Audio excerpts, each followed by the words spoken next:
This is the 8th video in the string quilt series from LearnHowToQuilt.com. These video clips highlight some of the mishaps that may occur when constructing this quilt. Hopefully, by pointing these out ahead of time, you'll be able to avoid these problems. You want to make sure that you have an inch or so on each end so you cover that foundation. Sometimes I get stingy like this up here, and I find that I haven't really put an inch here, and when I go to flip this back, it doesn't cover my piece. So that's not really a problem. To fix this, I just cut away. I'll position my next piece. I want to make sure that this is longer than the last one, and then sew it on. When I'm ready to cut this piece, I get my 2 straight edges that I've lined up on my mat, measure over 8.5 inches, measure 11 inches this way, and here's my completed block. Running out of your favorite fabric and you don't have strips long enough to cover? No problem.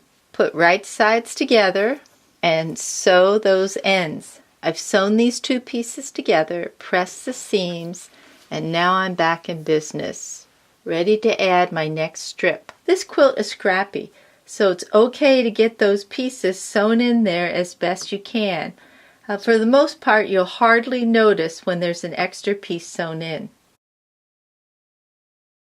Tucks in your fabric after you've pressed. You need to always make sure that you're sewing a straight line. This won't work because you're sewing to a strip that hasn't been cut straight. That's why you're getting that tuck. You need to sew along a straight edge. But you'll notice these strips also have tucks, and that's because I didn't press before sewing the next strip on. So always make sure that you're using straight lines to sew your strips on, and you press after sewing each strip on. Just a reminder, your quilt block has bias all the way around the edges. Be careful when handling your fabric, especially when pressing. If you use steam, don't push or pull the fabric. You don't want your block looking like this after pressing. The same is true when sewing. You don't want to pull your block like this when you're sewing. Try to gently guide your fabric through. Are some of your blocks smaller than others? Well, this could be caused by careless measuring. Always remember to double check before cutting. If you do end up with blocks that are different sizes and they vary by more than 1/2 inch, you'll need to recut them. Find your smallest block and then cut the others to this size.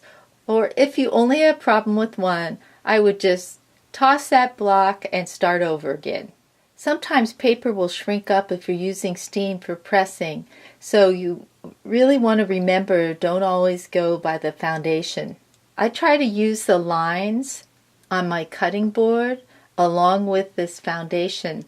So I've trimmed the edges here, and I see that this is 11 inches up to here, and this is a little short. It's not quite 8.5 inches, so I'll be careful when I cut that.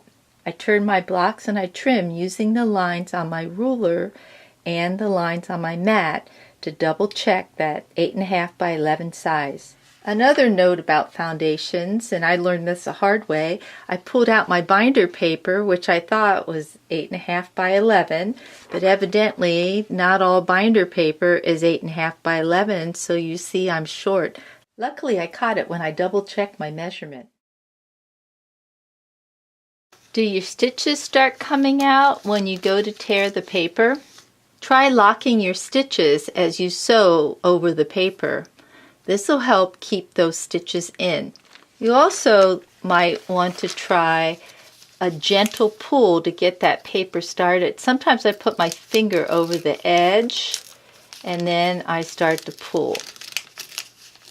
And as I said earlier, if one piece comes off, usually the second piece is a little bit easier to pull.